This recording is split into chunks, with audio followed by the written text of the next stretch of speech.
The only way that we survive, so to speak, and we do more than survive the flesh, we actually come alive because of the flesh, and I mean alive in our true sense, is because at the flesh, your body propels or ejects from it a magnetic field. Essentially, it's a protective field that you are housed in, whilst the air around us all transfigures and transforms the planetary body. This is what we waited for. This is what we came for. There was a surreal peace the moment that flash happened. When you go in, you open up your inner stargate to the true organic universe. You are the stargate. You are the bridge.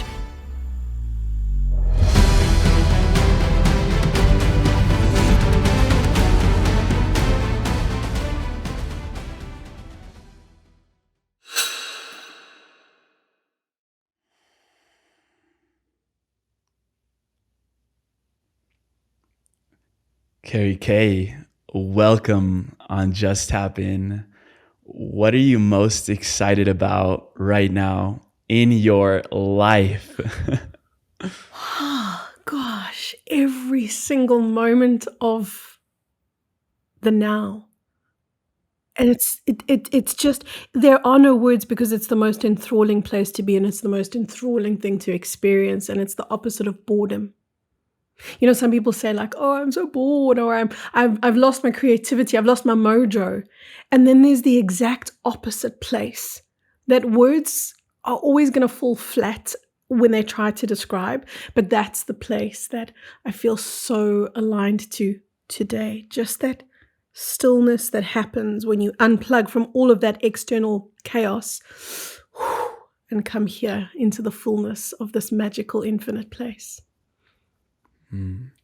You said before that you understand that your words are the smallest part of your teachings, and you understand that your energy is the biggest part of your teachings. If we were to conceive of the right formulation of words to describe what is the energy that you are teaching in this moment of humanity, what would that be? Oh, God, I love the way you put questions together. That's gorgeous.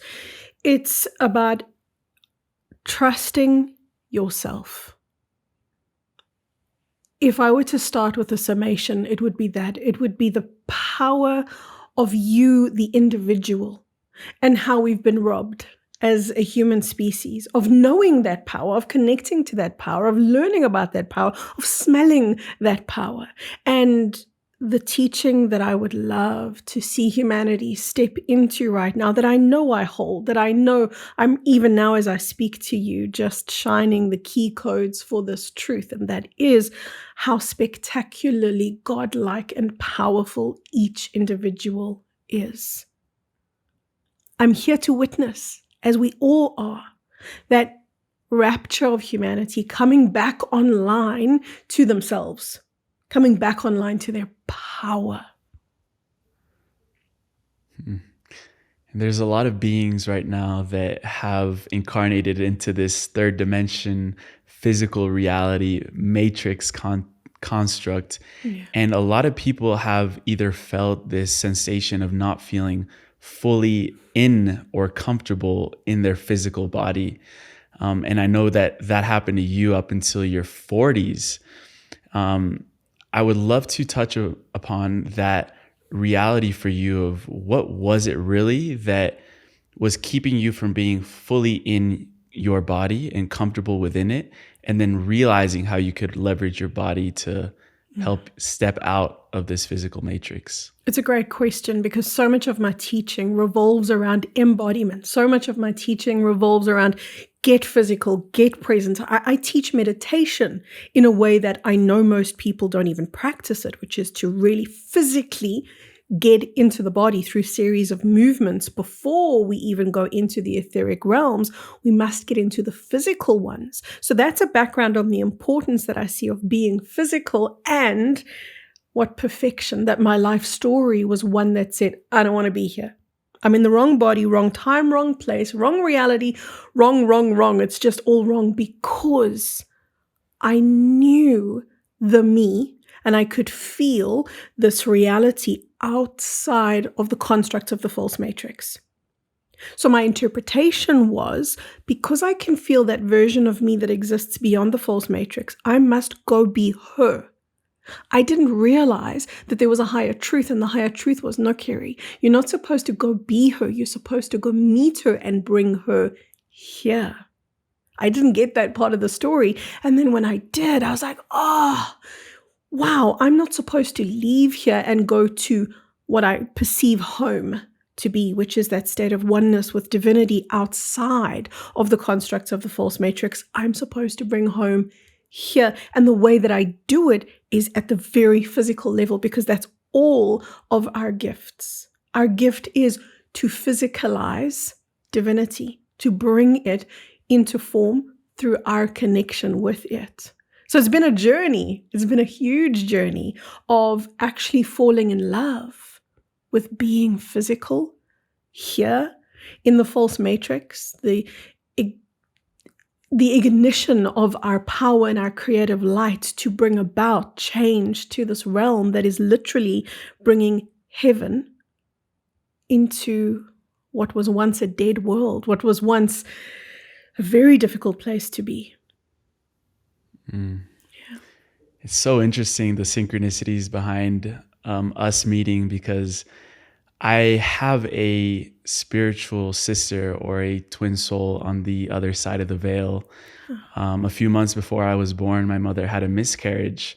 Wow. And I know that you talk a lot about the spiritual meaning behind miscarriages. So I'd love to really touch on that fact, because many mothers have gone through this experience not really understanding what was the deeper layer or the deeper meaning behind a miscarriage and how you've experienced it in your life. Yeah, we tend to see miscarriage as loss, like a mom will say, oh, I lost my pregnancy, I lost my baby. But a miscarriage is a very painful gain. And it's the gaining of a connection to an angelic being that the mom gets to host in her body. And when the mom gets to host that angelic being inside of her body, a bond is formed, a bond is created, an energetic connection exists at the physical level. And it's that physical bond that does two things. Number one, it holds a door to heaven open. So every time, because that mom's never going to forget. She's never going to forget the feeling of that being that she carried, whether it was for a week or 9 months or whatever it was. The mom will always hold some kind of connection and memory. So the door to heaven now remains opened. And then number two, that mom has a connection to this being beyond the veil. And the being continually speaks their presence into their mom. Like in your case, your twin sister would continually speak her presence into you. She would continually have that door open to you. So it's not just the mom. In this case, it's you as well, because you were in the womb with her. So you will never lose that connection to the other side. And very often, little beings come in just to create a bridge between ourselves and the higher realms. They have no intention to incarnate, just to be the bridge. Yeah. And just a quick clarification there. I didn't get to actually share the womb with her. It was a few months before my birth, but I had connection with a medium. Her name is Lisa Williams, and I asked her about it and see if she would, tune into maybe something around that. And I've spoken about it a little bit before. She told me that this soul was originally going to come in with this, as you would call it, a rescue mission for humanity and for the ascension that's going on, which we'll touch upon right now. But essentially that soul decided to step out and jump out. And I replaced her, or I came in for her in this mission so that she could support me on the other side while I'm here in the physical on that, forgetting of where we came from and why we're here. So what really is this big ascension that is going on for humanity right now? You talk about there could be some cataclysmic events happening in the near future. Yeah. You've even put a timeline to it, maybe 2040, even though timeline, when we're talking about time, it's non-linear, so it can happen at any moment. But what really is this event, this massive event that's going on right now for humanity? So I'm really cautious about time because it's the number one question. People don't always ask me, what is Ascension? They always say, when? When is Ascension? And to me, the what is what matters, not the when. But the when, I've never given a predictive time and I never will. It could be tomorrow. It could be this afternoon. It could be in 10 years' time. So I don't envision it being as late as 2040, but it could be. I'm so aware that we're not meant to sit in waiting, to sit looking at a watch and going, okay, any moment now, because that's going to take us out of where we're potent and powerful, which is the now.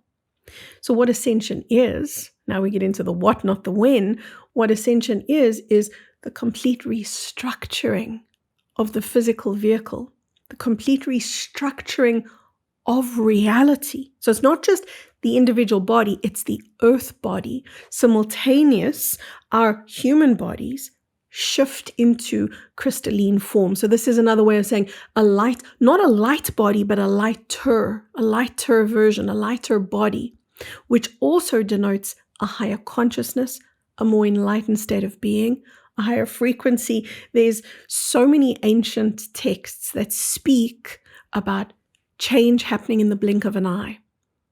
And this is exactly what Ascension is. Ascension is a great solar flash. It's a great signal from the sun that sends a message to our planet via the plasma light of the sun that activates each human being on the planet as well as the planet itself. And it says, okay, it's go time. Now, what we know about that solar flash is that it is a mass coronal ejection. And when I say mass, I'm talking about the entire mass of our sun. Please bear in mind that the earth is a little pinprick in comparison to the enormity of the sun. So imagine the enormity of the sun bursting its light towards not just our planet, but flooding the entire solar system. That's Ascension. Now, when some people hear this and they understand the mechanics of this, they go, oh no, she's talking about an extinction level event. This is not. This is the beginning of what you may think of as Eden or heaven or 5D or higher consciousness. We have multiple names for the exact same thing. Ascension is the shift out of density and into light. It's a complete restructure of what we think reality is.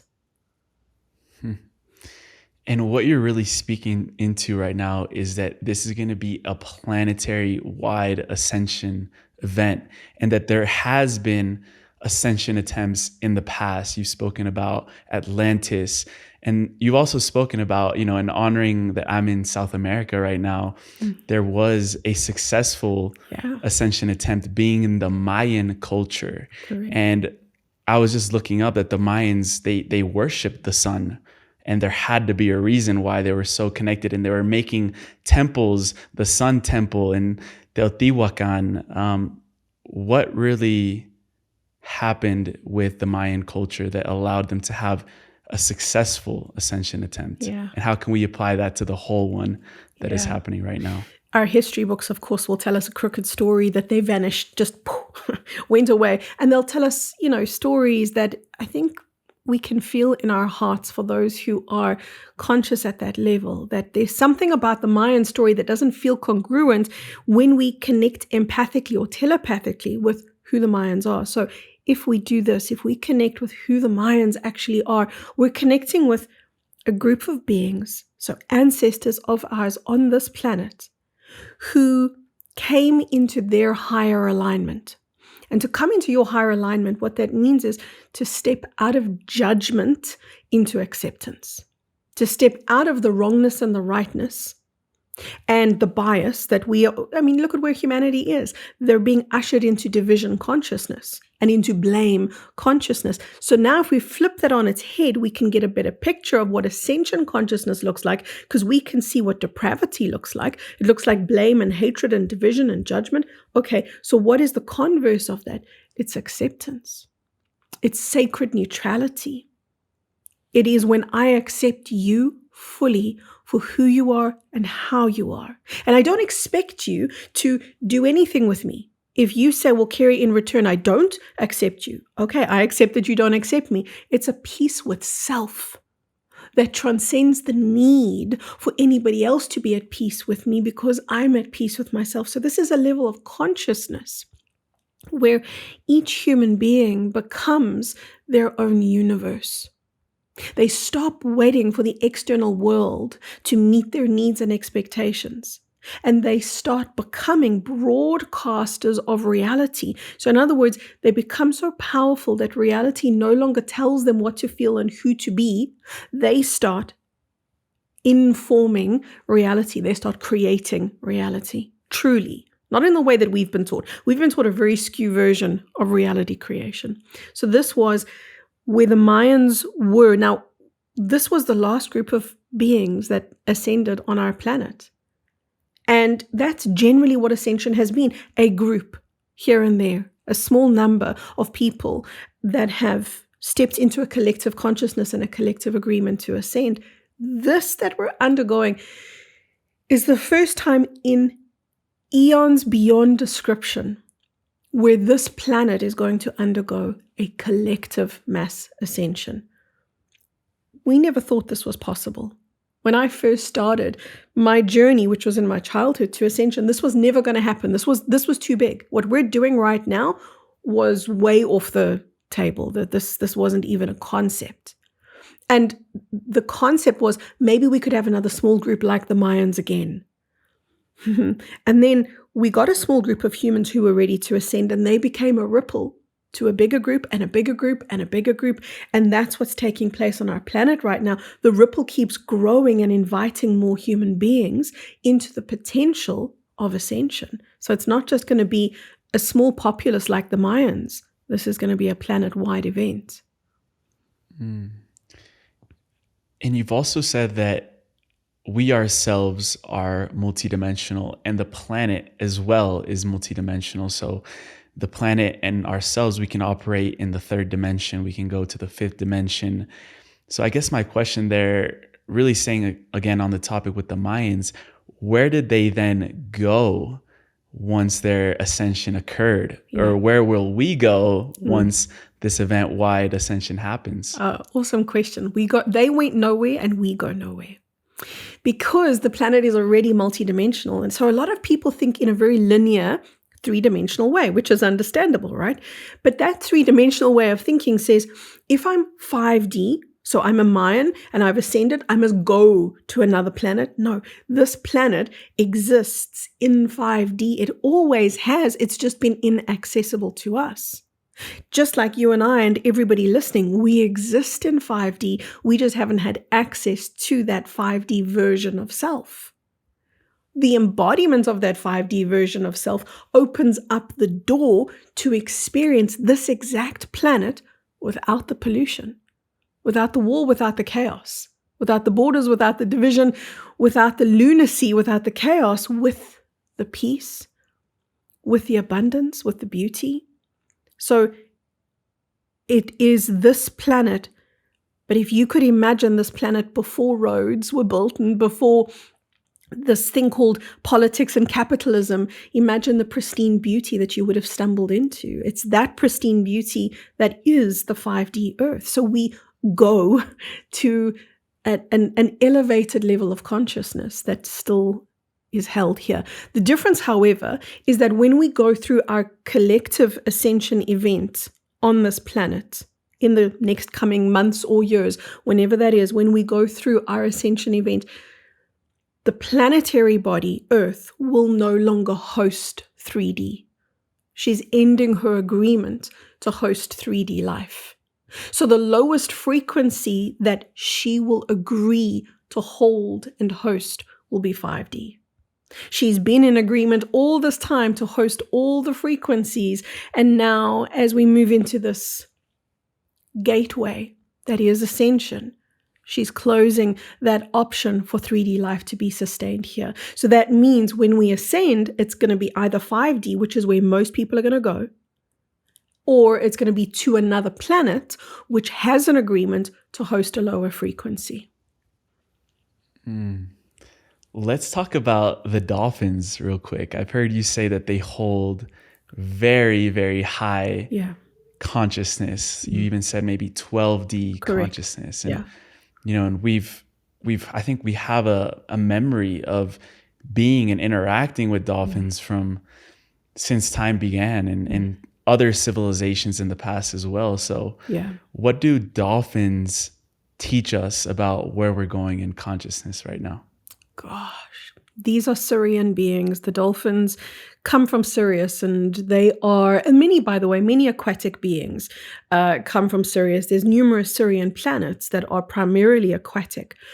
The dolphins hold the energy of collective. So a dolphin has a very sacred space, and that is that they can be an individual, and simultaneous to that, they can be the pod. So they can experience themselves as the individual dolphin as well as the entire pod. And if you ever watch dolphins swimming, first of all, you're going to feel the elation. I don't think is it even possible to watch a pod of dolphins swim and not get swept into that joy frequency? I don't think so. But the reason that joy is so contagious is because that's what we remember. We remember that level of consciousness that is home. That collective pod-like state is our true origin. That's our true home. So imagine feeling that pod consciousness, that unity consciousness with humanity. To not have to explain yourself, to not have to be accepted, for all of that to be automated and built into the structure of reality. What bliss, what peace. That's where the dolphins live and what they know. They are exquisitely enlightened. They connect us to their galactic home, which is Sirius. They connect us to our collective nature, as well as reminding us how to hold individuality, individual frequency. So they're performing such a profound role. And I once remember asking the dolphins, why don't you just leave, you guys? Why don't you just go? Because this is insanity. You guys are beaching. You're being exposed to all manner of bombardment in the ocean. Why don't you just leave? And they said, we can leave at any time. We choose not to. We choose to stay here with humanity because we said we would walk all the way, swim all the way with humanity to the ascension point. And that really blew me away because that's family. That's what family will do. And that's who they are. Are there other species in the animal kingdom that share that same sentiment toward us? Yeah, many. Whales. Elephants, not so much. I used to work in wildlife rehabilitation, so I've had the privilege, and interspecies communication, so I've had the privilege of not just working with wildlife, but speaking to and really connecting with their consciousness. The baboons and primates in general have a sense of, listen, humanity, I'll wait for you guys to wake up, because they truly see us as their cousins who are less informed, less intelligent. In the same way we tend to see other primate species as less, they see us as less. So they're not so invested in, my brother, my sister, human being. They're more like, okay, you guys, you wake up and call us when you're ready, kind of thing. That's where their energy lies. Elephants are very aware of the change. The elephants and the whales have a sacred agreement. What the one is doing in the ocean, the other is doing on the land, and that is holding frequency. So their agreements are very much with the planet, not so much with the individual human, but with the planet. There are, of course, domesticated animals, our cats and our dogs. They have individual soul agreements with us. So that's kind of like the closest we're going to get to having an angelic being in our physical presence, in our physical space. That's the role that they play. I would say, however, that dolphins are the most committed to humanity's evolution. Yeah. That's beautiful. That's beautiful. And we started this podcast with a meditation called The World of Water. So I'm not surprised we even went there. You mentioned a key word a few moments before, which was that those higher realms of consciousness became inaccessible to us. Yeah. And I've also heard you say that when we're born, we're severed energetically from our crown, from this multidimensional state of consciousness. And this amnesia that happens when we come down into physical reality. I guess the biggest question we could, sum it up right now is why? Why were we severed energetically? Why have these realms been inaccessible? And how are they becoming accessible now? Yeah. I'm going to answer the second part of the question first. How they're becoming accessible now and why even they're becoming accessible now is because, quite simply, God, whether you think of God as a being or you think of God as an overall creative energy, God has called this creation back to the organic universe. So in other words, back to the natural world that we originally came from, that this planet is a part of. So when God calls the creation back, then the jig is up, the game is done, the false matrix is over. We're just seeing it through. That's essentially the why. So there is nothing that could stop the influx of frequency that's taking place right now on our planet. The how is we agreed, and I know most people almost can't comprehend that this could be true. We agreed to come into the false matrix, and the reason we did this is because we could see that so many of our cosmic family were stranded here. They came here initially to learn, they came here initially to grow, and then they forgot how to get out.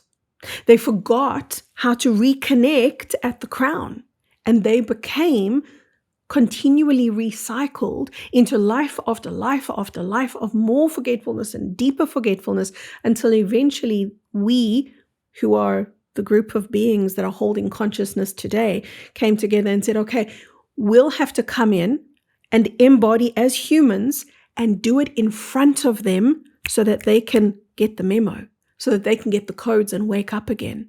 So we came here in order to serve those who couldn't get out of the false matrix and to help steer this ship home. If you think of planet Earth as a ship, we're steering this ship home. God's called the ship back and we're going, okay, we'll be the pilots. And that energy of correction, in other words, the dissolving of the false matrix, the realignment with the organic world that we come from, that energy of correction is woven into the fabric of our reality now. And it can go nowhere except into us, into the human beings, which means that ascension ultimately is inevitable for the vast majority of humanity. It's just about how much we'll accept, how much we'll allow, how much we'll integrate, how much we'll take in. With this creation of the false matrix, what does the role of darkness and light have to do in our galactic history and the creation of this false matrix that you mentioned that we are currently living in and also collapsing and breaking part of right now? The false matrix is an exquisite story of creation because the example that I love to give when I explain to people how creation came to be is the example of a chocolate cake.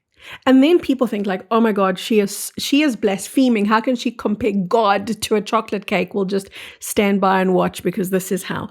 If you imagine that there is like the most perfect chocolate cake that ever there was, whether you eat chocolate cake or not, just imagine that there is the most perfect chocolate cake and there could never be anything more perfect than this. But then you thought to yourself, I'm an eternal thing. And are you telling me that for all eternity, I can never improve on this beautiful creation? So a plan was hatched, and the plan was, okay, if I deconstruct the cake and I break it down into its raw components, there's a little bit of egg, a little bit of flour, a little bit of milk, a little bit of everything. And then I make the individual components the best version of themselves. Now it becomes the best eggs, the best milk, the best cocoa, the best everything. And then I put it all back together again. Then I'm going to improve my chocolate cake. And that's ultimately a metaphor for what we're doing here. When God, who is the all-knowing perfect thing, that cannot be more, perfection is perfection. Perfect cannot be more perfect. So God's question was, how do I become more? How do I grow? How do I expand? And the answer was to break myself down into my raw components, which at their rawest, roughest form is essentially dark and light. And so we came in to embody various aspects of dark and light. But darkness got very addicted to the role, and that's all that it ever was, to the role that they were playing. And in their addiction to the role, they became addicted to separation, because separation gave them a sense of superiority. And they loved the exclusivity. They loved the superiority. They loved the idea that their depravity and psychopathy eventually brought to them, which was, we don't need this God guy. We don't need God. We're God. We're better. We're better than God. So the Kool-Aid got too much for darkness, and darkness became corrupted basically by the role that they were playing. And that was the establishment of the false matrix. Because the moment they rejected God, they rejected the part of themselves that was God. And in so doing, they lost their ability to create. But they were still geniuses. We're talking about creative level gods that are holding darkness. They were still geniuses, and they decided, we'll just get the human beings to create for us. Then we don't have to do anything. We can just manipulate, because that's what they can do. They can engineer and they can manipulate. We are the ones that can create. So we were brought in, always by agreement, but we were brought into this experience of complete amnesia, complete forgetfulness, to populate their world. These beings of darkness that I'm talking about, there's multiple names for them. One of them is the Archons. And the Archons are this group of beings who have been holding not just this false matrix, but numerous other false matrices in focus in an attempt to create a separate universe, a completely separate paradigm from the organic world, which is God's world. And what we're doing is returning back there. We're returning back to our home. That's why so many people are so homesick, because they've got that calling. They've got that sense of purpose within themselves. So they say to me things like, oh, I'm longing for love, or I'm longing for peace, or I'm longing for wholeness. I'm longing for a world I can't remember, because that's part of the divine mission of what we came here to do. But the false matrix, nonetheless, is corroding through the presence of light that now exists in what was once a stronghold of the false matrix, what was once a stronghold of the Archons. There is now too much light infused into this realm for it ever to return to the false matrix again. It can only collapse under the weight of its own darkness now. And that's what we're witnessing. That's the madness. That's the insanity of humanity right now. Have you ever, Kerry, met any of these Archon beings? Not the Archons directly, no. I've had interaction with some of the Anunnaki, and that was perhaps some of the more interesting interactions that I've had. I've connected with many galactic beings, some of them beautiful, godly, divine, and some of them very riveting in a not so good way, riveting in the way that you think, whoa, oh, what presence am I in now? So this exists, this dark and this light within the galactics, because it's not just here in the false matrix. It's interwoven into the fabric of all creation. This just happens to be a very extreme version of darkness that we've incarnated into. But back to the question you asked me, when I've connected with beings like the Anunnaki, the interesting thing about those experiences is you would expect them to be aggressive or even violent, perhaps, towards a lowly human being. I would describe them as indifferent. I would say to you they were highly indifferent of my presence, almost like I didn't even get a nod, almost like I didn't even get an acknowledgement that I was even alive or in their presence. I was called into a meeting with them at one point, much to my shock and horror, because there needed to be an earth witness for the Anunnaki who had actually taken a remarkable decision, and that was to withdraw their presence from the false matrix. And the reason that they chose to do that, they elected, they weren't kicked out of our realm. They elected to leave because they could see that the tide had turned too far towards light and there was no retrieving of the false matrix. And they understood that if they stayed in the false matrix, they would eventually have to turn to light themselves. And they didn't want that. They wanted to maintain their darkness. So I was called in with numerous of the galactics that I work with to bear witness to their departure. And that was a really interesting experience. It was an interesting experience. You know why? It gave me a glimpse of how powerful humanity actually is. Humanity can't see it, but the Anunnaki could. The Anunnaki could. They could see these guys have become so powerful and we're intertwined with them. There is an entanglement between us and them because we've shared DNA. In the false matrix, part of our creation was their DNA. We're created in God's image. They were the ones playing God that created the species.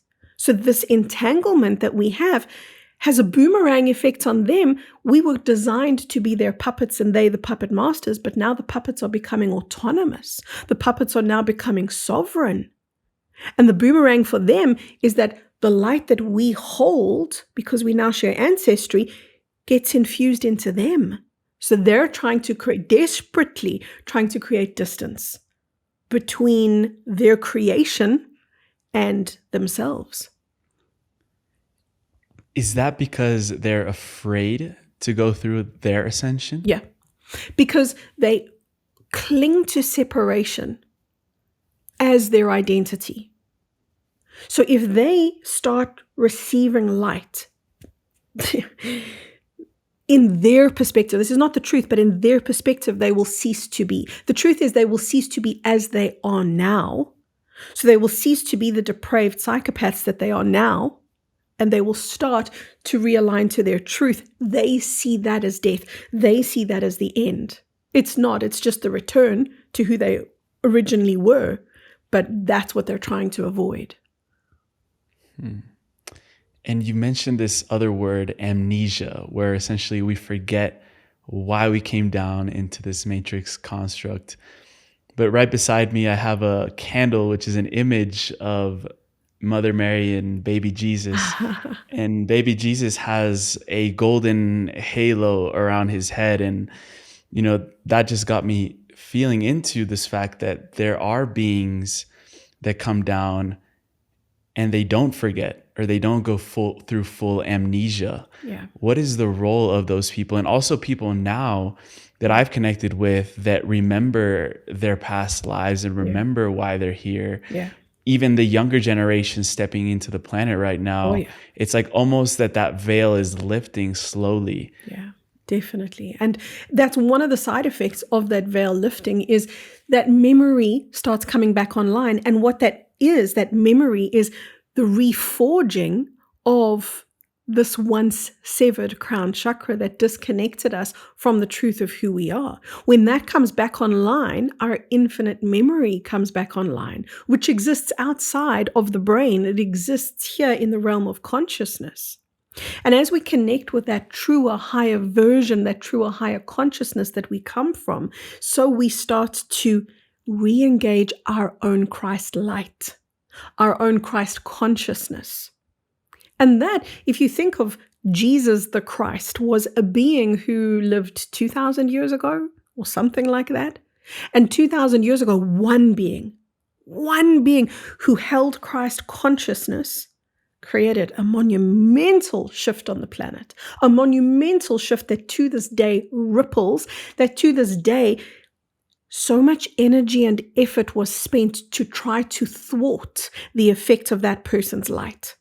They tried to corrupt the light of Christ by creating a religion and creating rules and creating wars and creating distortions and illusions around who that person was so that nobody would ignite their Christ light. Because if that's what one Christed being did, imagine what we as humanity will do when our Christ light comes back online. We don't have to have billions. We have to have 2, 5, 10, 100. I mean, imagine a reality with 100 Christs alive at the same time in the same world. This is the power of each one of us. This is why I always talk about the ripple. Your Christ light is your ripple. And that's what we are in the process of reigniting. And we can see it in others. We can see it maybe even hopefully in ourselves. The reforging of that sense of wholeness that we come from. And we don't always need words. You know, sometimes things shift inside of us and we want to explain, okay, that's what this is. But then there is that which defies explanation because it defies linearity. It's quantum. It's multidimensional. And there is so much taking place for each human being right now that is happening there at that non-linear level.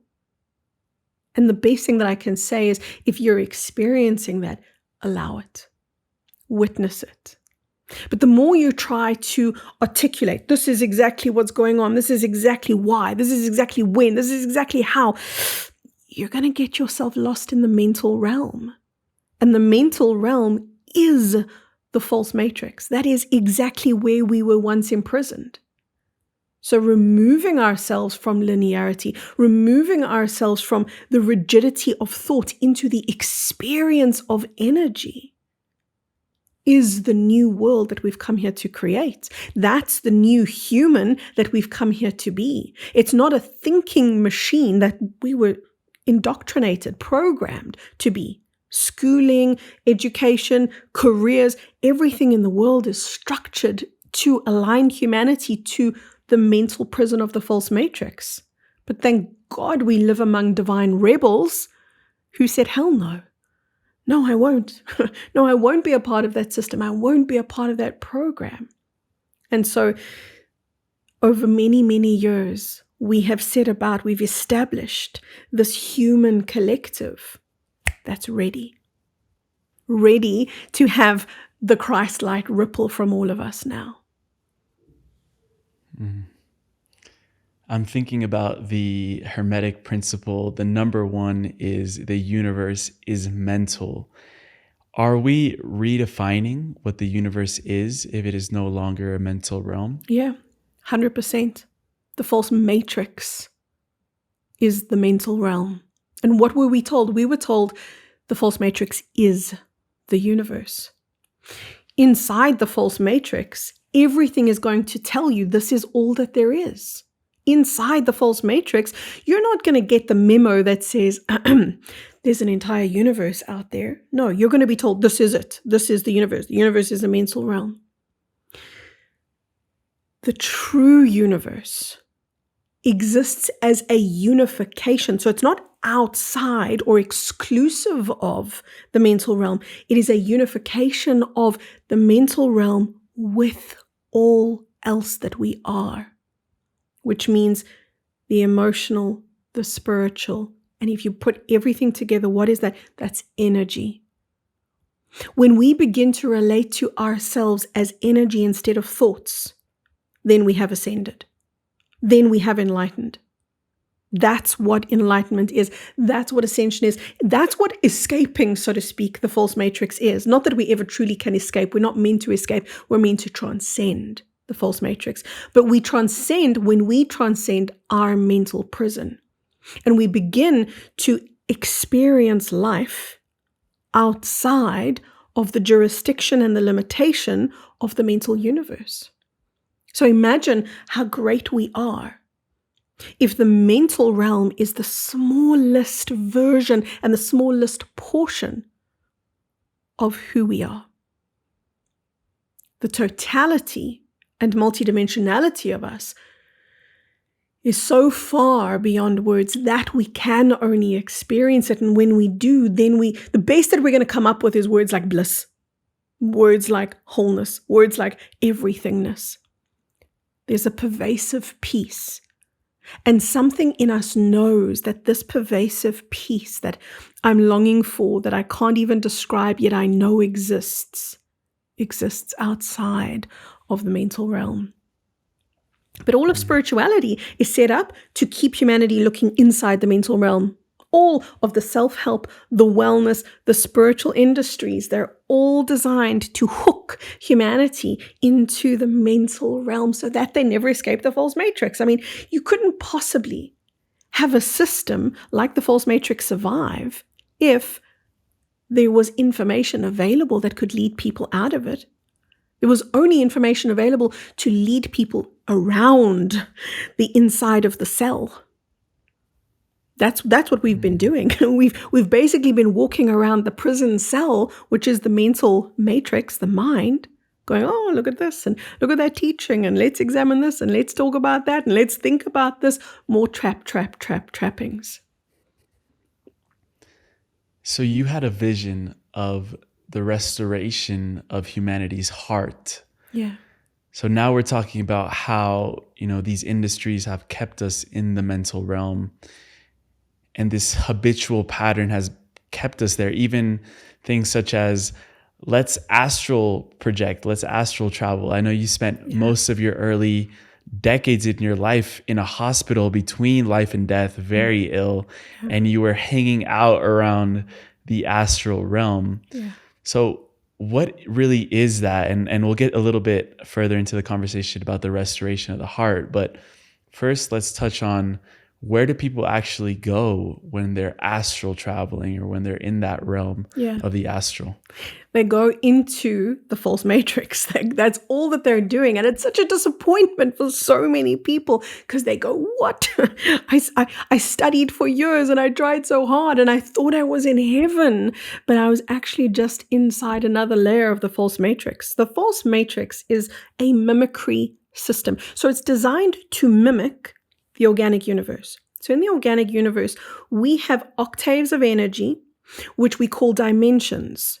So we can, refer to the third, the fourth, the fifth, the sixth, the seventh, the eighth dimension. That's the way that the organic universe is set up, almost like stairs. And the mimicry system that is the false matrix is set up in a very similar way. But nothing is natural, nothing is organic. It's all inserted. It's all a series of overlays. So what we have in the false matrix is the astral realm, which mimics the natural universe's 4D. And in 4D, fourth dimension, it's a really interesting place. It's the space between third and fifth where time and space goes weird and wonky. So it's an experience of ourselves outside of time and space. And we're all extremely familiar with the astral world. People say, I want to go astral traveling, forgetting that everybody has already astral traveled. If you've ever had a dream, you've been in the astral. The majority of dreams take place there in the astral realm.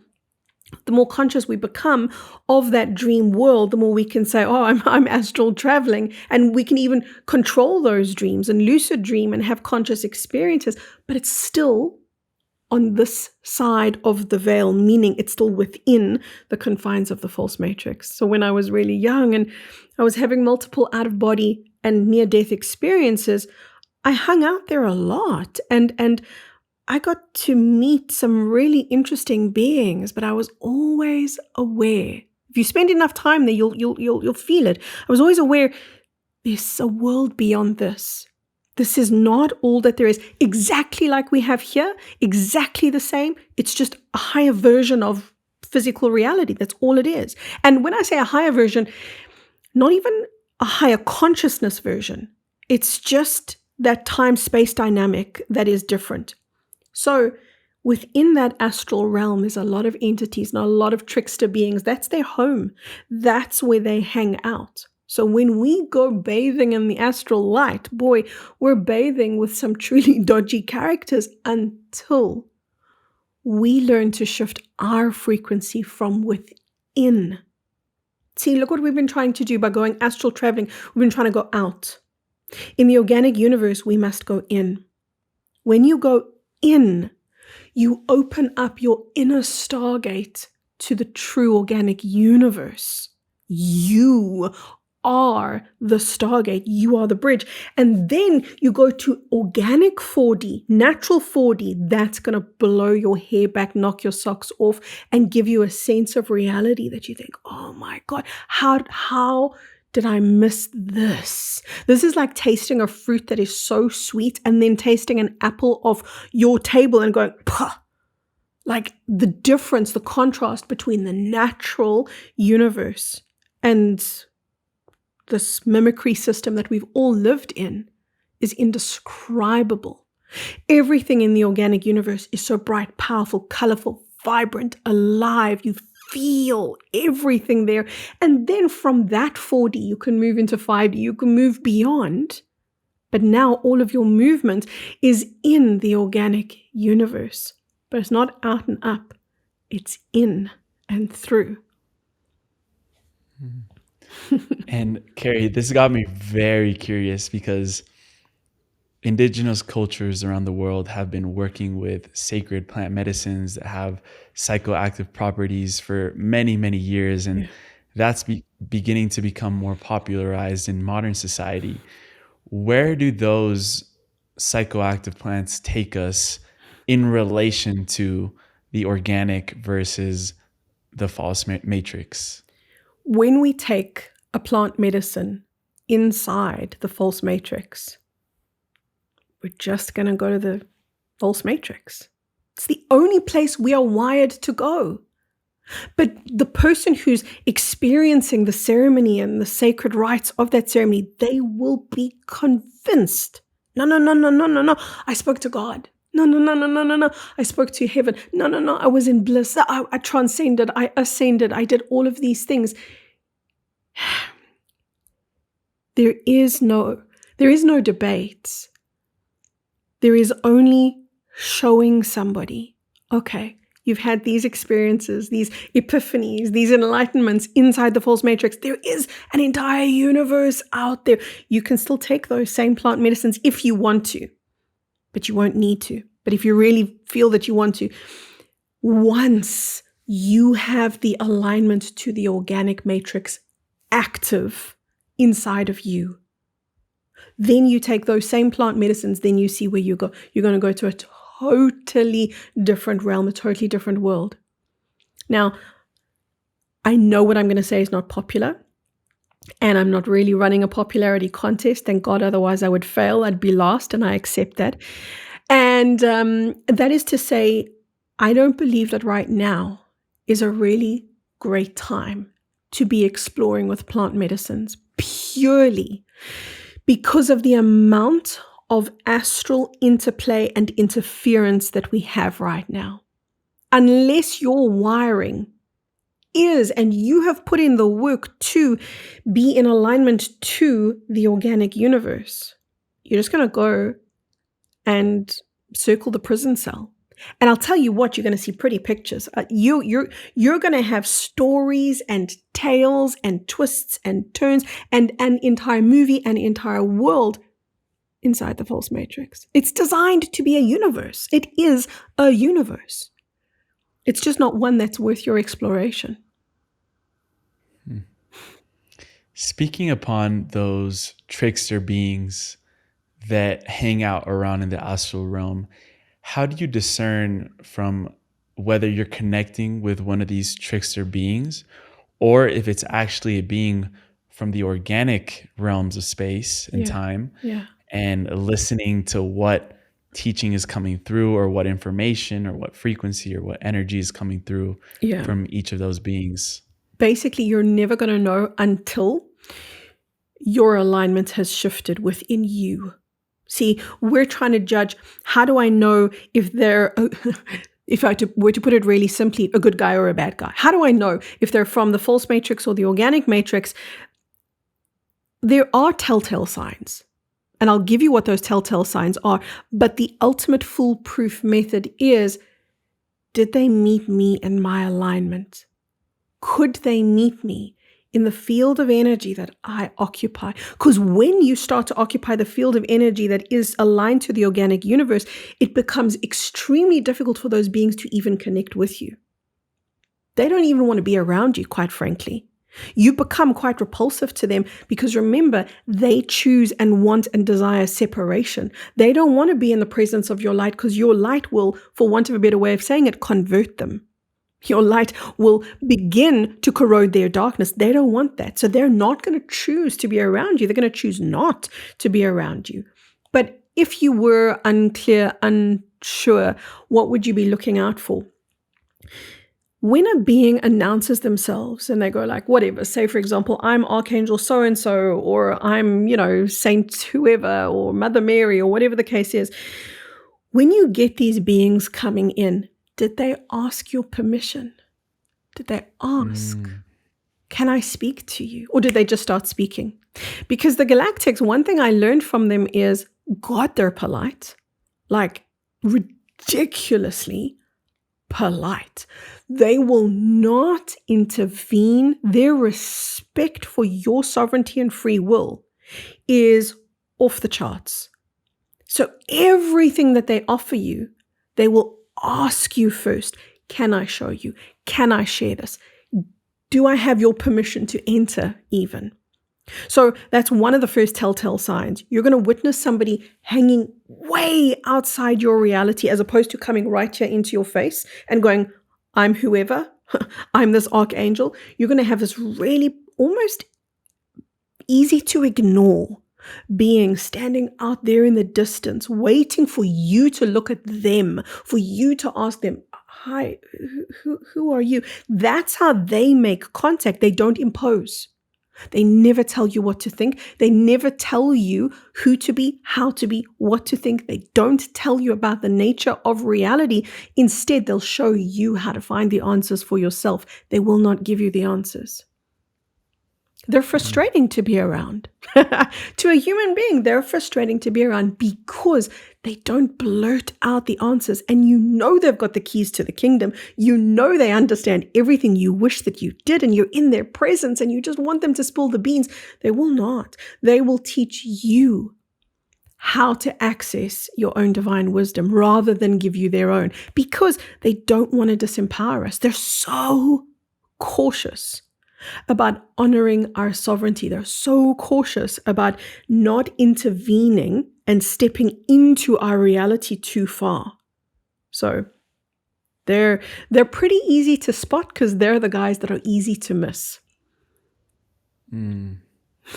Interesting, because in your childhood, when you would hang around in the astral while you were in the hospital, in and out of the hospital, being sick, you essentially got bored of being in the astral, and you said there was something sort of nudging you or pulling you to explore to the right. Correct. What was going on in the right side that you began to explore?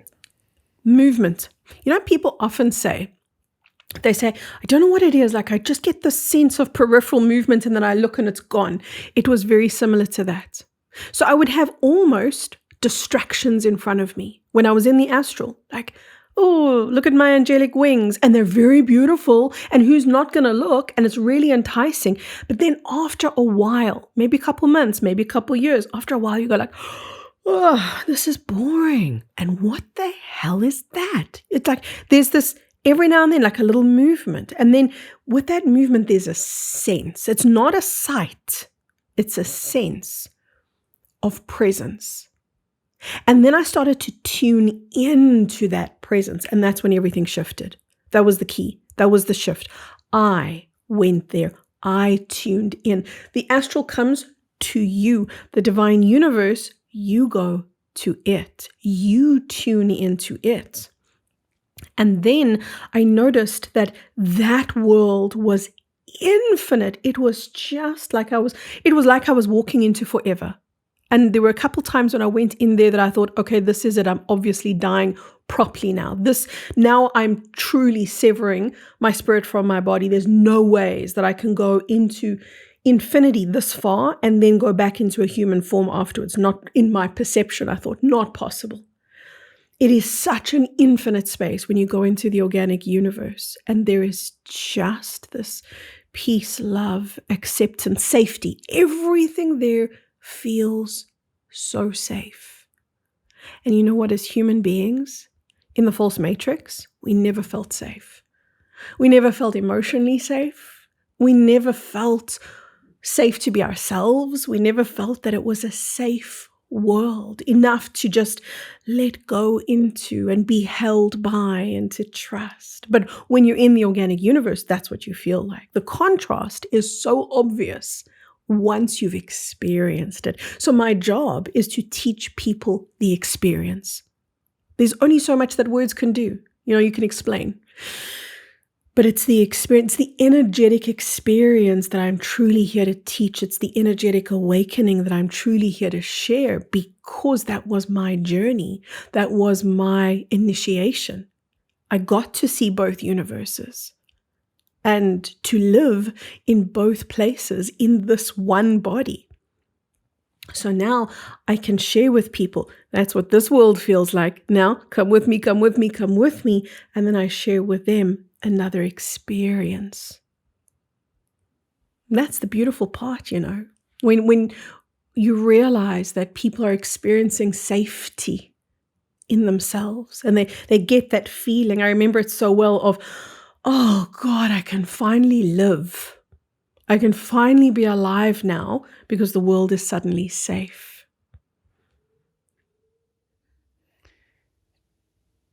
When you experience that, healing becomes sort of a natural occurrence. For anyone going through any chronic illness or malady in their body, when they start tuning into that stillness in themselves, it's almost like the healing of the physical vessel is inevitable. It's like the automatic process after just having direct experience with that side. Yeah.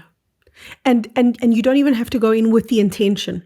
People and this is something that the spiritual communities kind of taught humanity. It was part of the misleading into the mental realm, which was got to have an intention, got to have an intention. And intentions are beautiful, don't get me wrong. But when you are in the organic universe, there is only light. And when you're in a world that is only light, you don't have to direct that light. Instead, you have to allow that light.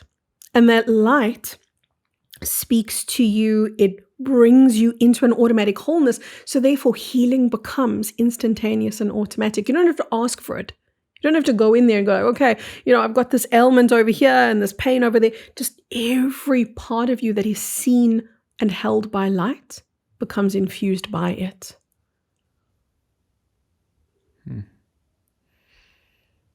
You talked about stargates. Yeah. And coming from my direct experience, I had the opportunity to be inside of the King's Chamber in the pyramid. And I got this realization, and it's been then confirmed by other experts, explorers, researchers, that the pyramids were a stargate technology for us to travel between constellations, Orion, the Pleiades, things like that. So what happened to these stargates throughout history that we forgot its true purpose? And can we still reactivate utilizing, and you said our own body is a stargate, but how can we leverage the ones that were built by our ancestors to be able to reconnect with our galactic family again? Yeah. So the best, simplest way I can say it is the pyramids, correct, were stargates, 100%, but they don't work anymore. And why don't they work anymore as stargates, that is, for their intended and original purpose, is because when we were taken over into the false matrix, remember, Earth existed before it became the false matrix. So the pyramid technologies were part of the organic universe and part of our connection to the organic universe. When we got taken over and became part of the false matrix, just in the same way that we were severed at the crown, Earth, the entire planetary body, was severed at the crown, meaning Earth lost her connection to the cosmic realm. So all stargates were closed. And that was a deep and painful loss for the planet. That was a deep and painful loss for all inhabitants of the planet. I don't think anybody knew that it could go that far. That because we had the false matrix for a little while on the planet. This was back in Atlantean times. People were aware of it, but the planet hosted both. This planet hosted false matrix experiences as well as organic matrix experiences. But at the fall of Atlantis, the false matrix took over. That was the final severing and the disconnect of all of those stargates. There was only ever one way out of the false matrix, and that was in. And that was into the human structure. The human organic matrix is a universe that we just didn't have the tools anymore or the know-how to access. But we do now. We can access it now. The false matrix has corroded and eroded plenty enough for us now to be able to switch the technology back on again. We switch it on through love. We switch it on through our ability to feel true love. And we feel true love by being in the presence of true love. Because sometimes, you know what, it makes me so sad. People say to me, I've never felt love. Don't know what it is. Like I've seen it in a movie and I've read about it in books, but I haven't felt it. And I wish that I could. And it's just never been a part of my world. And I find that so sad because if you're in the presence of a being who's holding love in their body, that becomes contagious. That is the ripple. So when I ripple it to you and we ripple it to humanity, humanity starts getting this wave inside of the collective consciousness. And they begin to have access to more of themselves.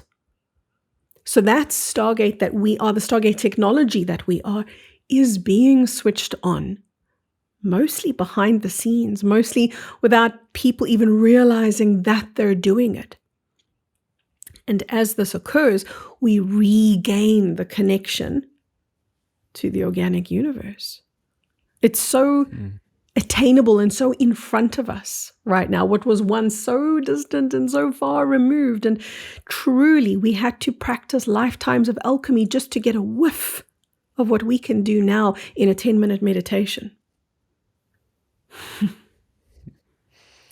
Kerry, a question that came up there was, how do we know if a being is in that presence of love? And do we need to be in physical presence with them to, I guess, gain the ripples of that? Yeah. Not necessarily physical presence at all. Like, I often do this amazing thing with my online community where I just stop talking.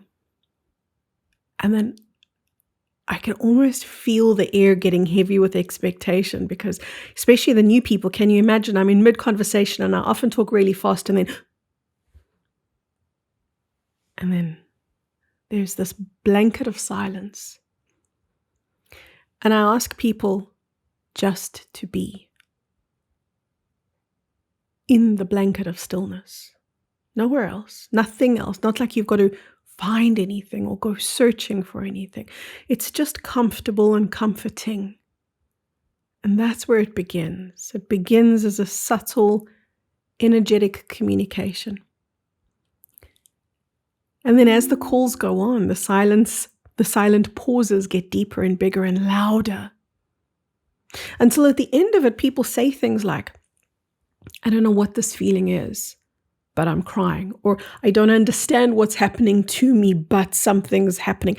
Because most people don't even know, oh, that's what love feels like. So to answer your question, they're not physically sitting in front of me. Like I don't have to physically sit in front of you, Emilio, to feel your love. I know that you emit that love. And I know the purity of that love just by being in your presence and being able to read it. So people around the world don't even need to be in my presence. They might be just a part of the human race.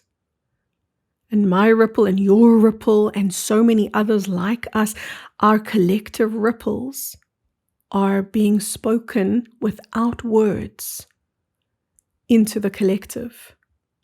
So people now don't even realize that the consciousness that they're swimming in holds these higher frequencies. And as they breathe,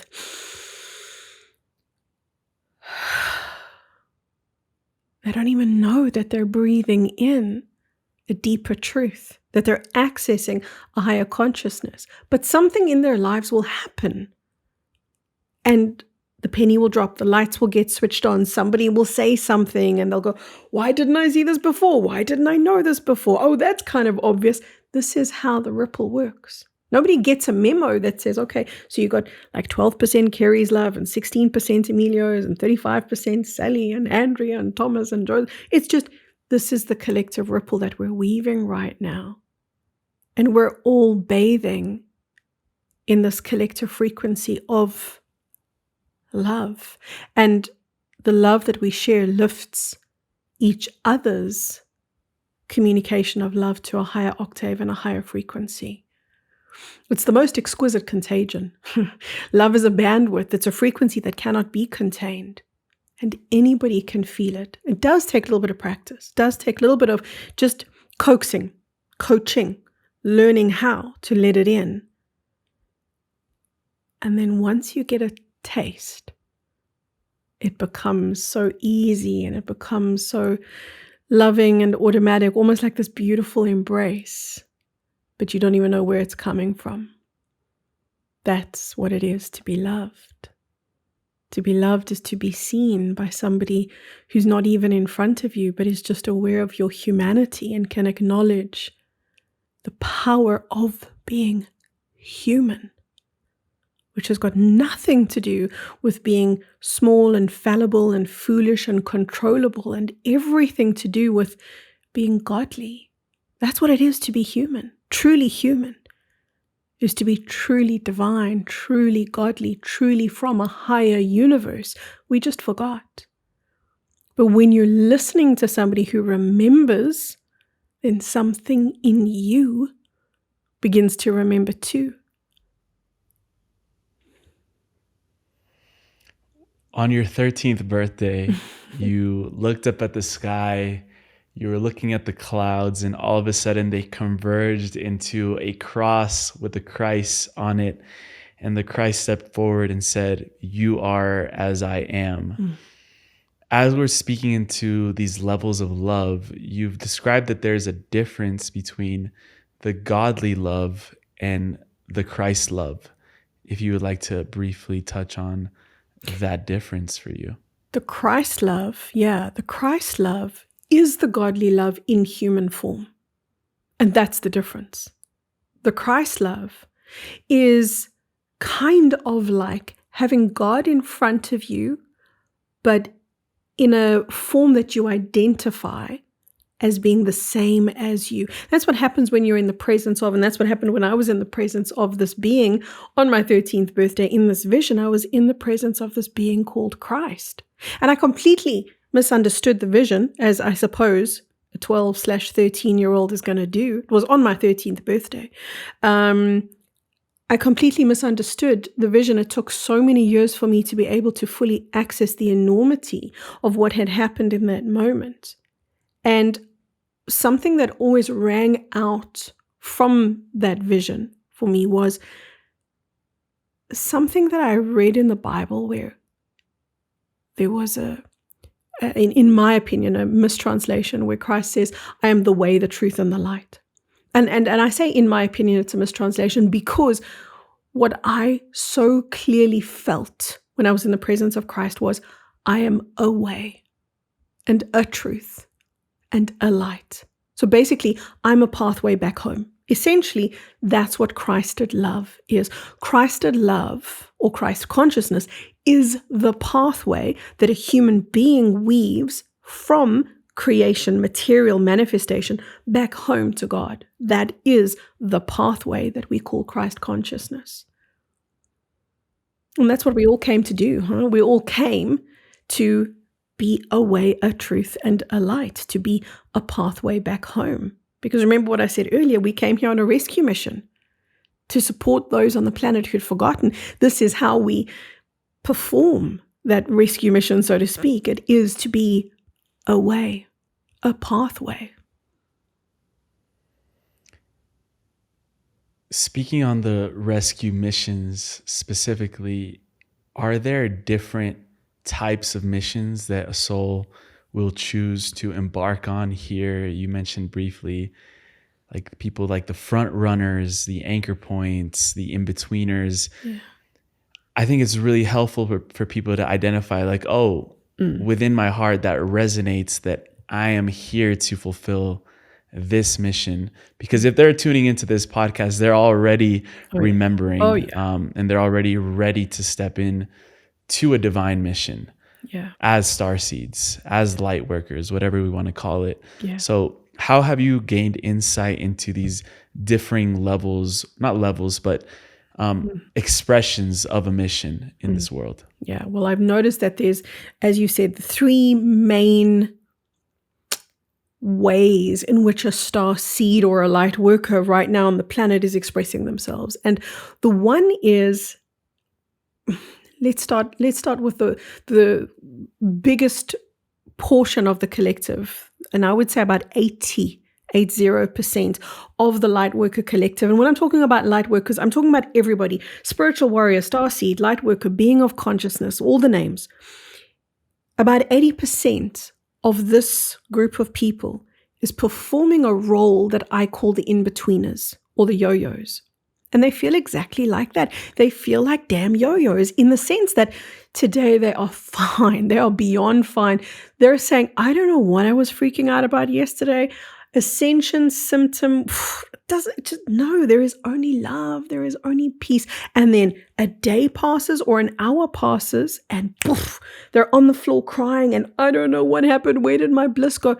These people are doing this crazy yo-yo act. They're doing this in-between, up and down, left and right, and they think that there's something wrong with them, not realizing this is perfectly in alignment with their purpose. Their purpose, this group, is to convey the light codes from 2 different groups of light workers that could otherwise not meet each other, and that is the front runners and the anchor points. Roughly 10% of the light worker population is anchors and roughly 10% front runners. The anchor points, these are the dudes who are hanging out in the energy fields and they're going, I don't know what everybody's freaking out about. There's only love. There's only peace. There's only ease. There's only joy. There's only light. I wish they would stop falling on the floor and crying and rehashing. Just be in the beauty of all that there is. They can't relate to what they see the bridges doing, which is this up and down. They're so consistent. Life happens for them, but they're just consistently connected to light.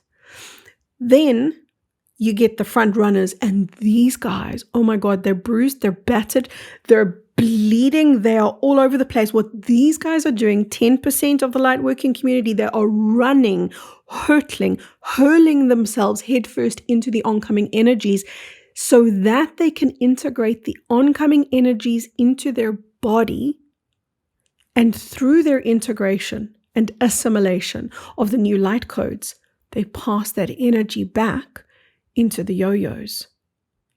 But because they're being hammered in the front lines, they're going through what feels like a perpetual painful ride. They're growing and they know that they're growing, but they're encountering so much pain as they grow. And what they need is the medicine of these anchor points who are in so much stillness, but they can't get there. They can't get their frequency from front running to the anchors. That is why 80% of the light worker populace is here in the middle. And what they do is they go into bliss and they connect with the anchor points energy, and then they go into that front running energy so that they can deliver the light from the anchors to the front runners. And they keep going backwards, forwards, backwards, forwards, backwards, forwards, taking the frequency from these anchor points to the front runners all the time, refreshing, recirculating the energy in the light working community. So the light working community mostly don't even realize how they're working as a team, how they're working as a collective to support each other. From time to time, we shift roles. Like from time to time, we'll go, okay, I'm done being a front runner. The front runners get burnt out really, really quickly. So they'll go, okay, I'm done being a front runner. I'm going to go be an anchor point for a while. And then they'll go and maybe 4 months, 3 months, 6 months, go be an anchor point. So we do shift. We're not kind of bound to one particular role. But we are working like a relay team right now, bringing that energy of higher consciousness into the light workers. There's no one role that's better. There's no one role that's like, oh, I'm the most important member of the team. This is a true team effort, and every effort counts. And every person in the light working community is a part. Maybe that much of a part, maybe that much of a part. It doesn't matter, small or big. Every single person is bringing their presence into the supportive, collective, light-working community. Kerry, what is your grandest vision for the world when humanity's heart is restored? I felt it, Emilio. Like I've not just felt it, I've been there. So in 2016, I had this amazing experience, which was kind of, but not like a near-death experience, but it wasn't a near-death experience. It was a memory of the future. And what I got to experience was Ascension.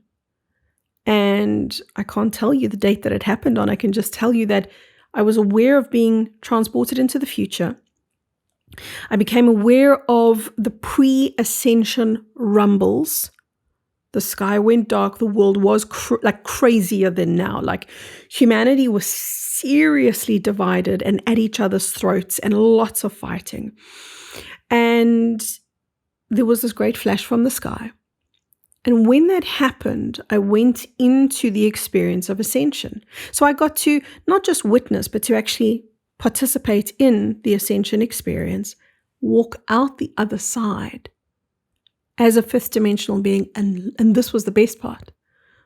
Look to my left, look to my right, look all around me and see other human beings only with love, and be perceived only through the eyes of love, because there is nothing else. There is no other way to perceive other than through the eyes of love. And the eyes of love can only accept what they see. The eyes of love can only love what they see. The eyes of love hold no judgment. So it's not just my greatest dream, wish, hope for humanity. It's my greatest memory of what humanity becomes. And the beautiful thing is, and I know this to be true, that as we evolve, our future evolves too. So I know that the future that I experienced has multiple upgrades to it, and I've witnessed some of those upgrades. I've witnessed that same event from multiple times in the last couple of years, probably about, at this stage, about 5 times since 2016. And every time I do, we step into a future that's higher and higher and higher. Sometimes there's less chaos preceding the Ascension event and actually quite a lot of peace. Sometimes there's a lot of chaos, a lot of fighting just before Ascension. So I'm not going to make a prediction about exactly what it's like when we go there, except to say it's malleable. It's completely changeable. But how we walk out of that Ascension event onto this pristine Eden called planet Earth and look at each other, there are no words. There is nothing that could do justice to that feeling of family, that feeling of open-hearted acceptance. It's worth everything. It's worth what we're going through right now to find each other again. Kerry, I can imagine looking out of my window right now and seeing a flash in the sky and just imagining like all the chaos that would ensue after that, how would you speak to people on not falling into the fear if a flash in the sky does happen, knowing that this is part of the portal or ascension to this 5D frequency that we've been talking about? Yeah. The only way that we survive, so to speak, and we do more than survive the flesh, we actually come alive because of the flesh, and I mean alive in our true sense, is because at the flesh, your body propels or ejects from it a magnetic field. Essentially, it's a protective field that you are housed in, whilst the air around us all transfigures and transforms the planetary body. So we go into, I've described it as a cocoon. Some might think of it almost like a ship, like a spaceship or a cocoon, but it's actually ejected from your physical body. The person who holds the most frequency ejects that bubble, and that person has many family members or loved ones inside the bubble with them. So when I ascended, or at least in the memory of that future ascension, my dogs were there, my children were there, my husband was there, and a couple of family members like my mom and dad who have passed over, but were waiting for the ascension point to come back into physicality. They were all inside that bubble. So it's not, oh my God, the sun is exploding, we're all gonna die. It's nothing like your favorite Hollywood blockbuster. It's everything like, this is what we waited for. This is what we came for. There was a surreal peace the moment that flash happened. And even before the flash, because there was the telltale darkness that came before the flash. There were, I can't say to you that it was definitely 3 days, but there were a few days of darkness before the flash, which happens because the sun is busy getting ready to expel all of its plasma. So it's kind of like the inhale, like the inhalation, and then the solar flash is the exhalation. So there's that period of darkness before the flash. Even in that, there was a surreal peace. There was a surreal calm. So those lights in the sky, it just felt like peace. There was no panic. There wasn't even like, nobody panic, we're all going to be okay. It was just, oh, finally, here we go. Because already, right now, our planet is so filled with angelic, so filled with galactic support. So can you imagine then, in the moment of the flash, how we can feel the air getting thick with that electrified energy of our loved ones, ancestors, cosmic family, just holding the space for what they know we're about to step into. It's truly a joyful, loving homecoming. And Kerry, I can't leave you today without briefly touching on the plasma.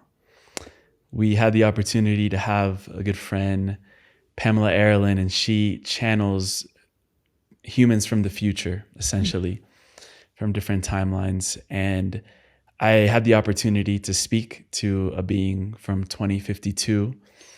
And I also heard and tuned into a lot of her channelings of other beings from other timelines and other years. And one recurring word that they keep using is plasma technology. And when I saw in your website, your tribe, the Plasma Light Body Tribe, I'm like, what is this plasma? What is going on? And what can we expect with the plasma activations or the incoming technologies that are trying to manifest? We always talk about crystalline consciousness, right? So when I describe ascension, I even say the words, I say we're moving from a dense carbon-based body into a more crystalline body, but it would be truer to say into our plasma body. We use the terminology crystalline because when we look at the plasma body, it looks crystalline in the sense, what is crystalline? If you look at something that's crystalline, what it looks like is like liquid crystal. So if you imagine this beautiful clear crystal, but it's a liquid, and it's an interesting liquid because it's not wet. That is what liquid crystal looks like. And that is a plasma body. So essentially, we live in a plasma universe. Our sun is a plasma being. And our plasma light body is the one that unifies all of the bodies, all of the realms, in other words. And remember, we've spoken about the mental realm, and I've said it's not about we've got to get out of the mental realm, it's that we've got to reunify all the realms. Plasma does that. Plasma brings everything back into unification, brings everything back into alignment. So yes, our technology is absolutely plasma technology. We'll understand that we live in a plasma universe, that it's our plasma bodies that are being switched online and that are coming into our awareness even now. A lot of people say to me, I don't know what's going on with my temperature. Some days I'm hot, some days I'm cold. This can be a little bit of plasma fluctuation as it starts coming online. A lot of things that people call Ascension symptoms is, to some degree, that plasma body actually being activated and coming online. I never even understood, Emilio. When I started my online teaching platform and it was called the Plasma Light Tribe, I had no idea why. I couldn't have even told you. If somebody said, why is it called the Plasma Light Tribe? For at least the first year, I had no idea. Absolutely no clue. And then it was like, okay, right. Plasma, when I always talk about energy and I talk about who we are as energy, that totality of who we are as energy is a plasma being. So we are essentially returning to our plasmic vehicle. And you know, plasma as well, why it's so spectacular is because plasma can move between dimensions. Plasma can be both physical as well as non-physical. Plasma can move into the ethereal world and into the physical world. It can actually show up in both. And there's very few manifestations that can actually do that. Most manifestations are either physical or non-physical. Plasma exists in all worlds. Is that related to the fourth phase of water in any way? Absolutely. Yes, it is. Yes, it is. And, you know, I've about my love with water and my love affair with water. And it's exactly for that reason, because there is that ability for water to be plasma in a higher version. We only know water in the lower versions, steam or vapor, ice, water, but water can and will also be experienced as plasma. And that comes into focus once we move into higher dimensional frequency. Yeah. A lot to be excited about, Kerry. Absolutely. Absolutely. Yeah. I wish everybody could have their higher self kind of grab them by the shoulders and say, you're going to be okay. You're going to be more than okay. You're going to be everything you came here to be, which is joy and love and happiness.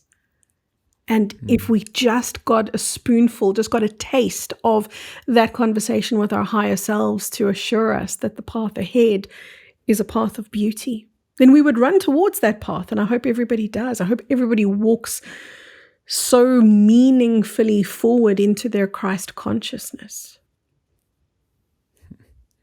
Beautiful. And we end every podcast with a segment called The Final Trio, which are just final questions, 2 of them personalized to you. The last one we ask at the end of every show.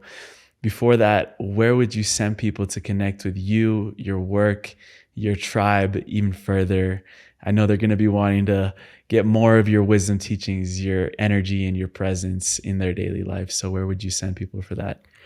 If you remember my name, it's Kerry, but it's Kerry with a K.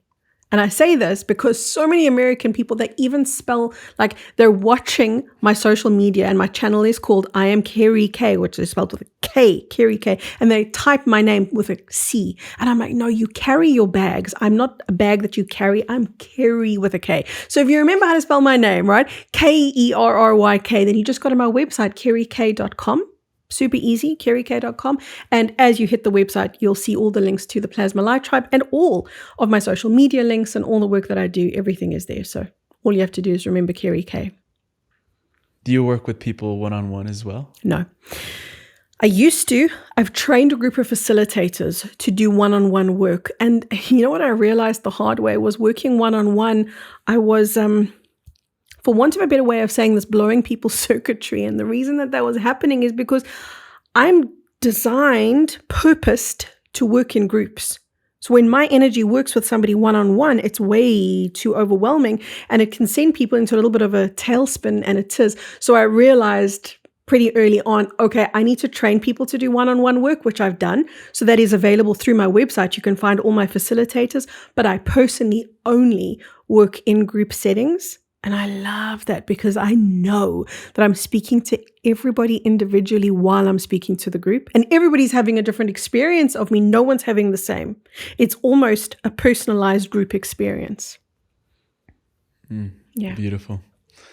For the final trio, this first one really ties in with the way that we began this episode, speaking about past failed and successful ascension attempts. Yeah. So how is the ascension that is going on in the world right now different from the ones in the past? Humanity is supporting each other. And in the past, it was each man for themselves. Just the way that the light workers as a community, and when I say the light workers as a community are working together, I don't mean like we're phoning each other and we've got each other's names and phone numbers on speed dial. This is more like at the collective level, soul to soul, we are in direct communion and support of each other. That is monumental. That is the massive difference of all of the previous failed ascension attempts. It was very much each person trying their damnedest to get to their highest level of awareness, but the support was missing. We've got a lot of wounded soldiers on the battlefield right now, but even the wounded soldiers are reaching out to another soldier, meaning another spiritual warrior, and linking hands. There is something in us that has shifted into we have to support each other. There's others, but that's the defining shift. Ascension has to happen in communion. Yeah. I love that. Yeah, definitely. Second question is, what is the recipe for God? The chocolate cake. Yeah, you left us with like this mystical teaching and left us hungry as hell. So I'm gonna go get some lunch after this. Yeah, watch everybody go find but it has to be the perfect chocolate cake, you guys. So the recipe for God, if I was making that chocolate cake, would be comprised of 3 things: presence, connection, and stillness. That's the recipe. If I can get into presence as presence itself. So I'm not talking about be present. Presence as presence. And then I can experience a connection to that presence, and I'm in stillness with that presence. There it is. There's the best slice of chocolate cake you'll ever have. It's interesting how presence sounds very similar to essence. Yeah. Yeah. Because the part it's of like, you that... It's like the essence that came before, the pre-essence presence. Yeah. Because it's only your essence that can be in presence. Your mind, your ego can't do that. That's why people say, I can't still my mind. Your essence lives in that presence. We just dropped some rhymes right there. That's our next rap song. We'll drop an album in a couple months. Kerry K, Emilio, Ortiz. Love it. Comment down below if you want to see that album track drop. This final question we call the time capsule question. And it requires us to travel out a little bit into the future, around 15 to 20 years down the line. And I chose those time frames because I believe that's going to be a time when the younger generations of today will be stepping into leadership positions around the world. But when they get to those leadership positions, they are going to need guidance, mentorship, tools, resources to be able to lead in the best way possible for this ascension. And you had the opportunity to leave behind a time capsule for these leaders that you could include anything that your mind can conjure inside of this time capsule. It doesn't have to be anything physical. It could be a book, a teaching, maybe even a specific frequency that you would embed, a message, a poem, whatever it is, but knowing that these leaders will be opening it in the future. And as soon as they open it, they'll be equipped with the tools necessary to lead into what we're calling the new earth. What would you leave behind? It would definitely be a frequency. But I would put words to the frequency just to help them along. And the words would be, you are loved and you are safe. And everything hinges upon how much you can let that in. That would be it. That's powerful. Kerry K, I know we said a lot of words in this episode, but I just wanted to thank you for transmitting such a pure energy through just your energy, your presence, the way that you communicate. It really took me on a sort of meditative journey, and I hope that others felt the same. I'm sure they did. So thank you. I'm just super grateful for this connection, this co-creation. I know it will be the first of many. Thank you. And I appreciate you wholeheartedly. Oh, thank you so much. It's been a privilege to share space with you, and I honestly mean that. I've been interviewed by many people, but you stand alone. Thank you. Appreciate you.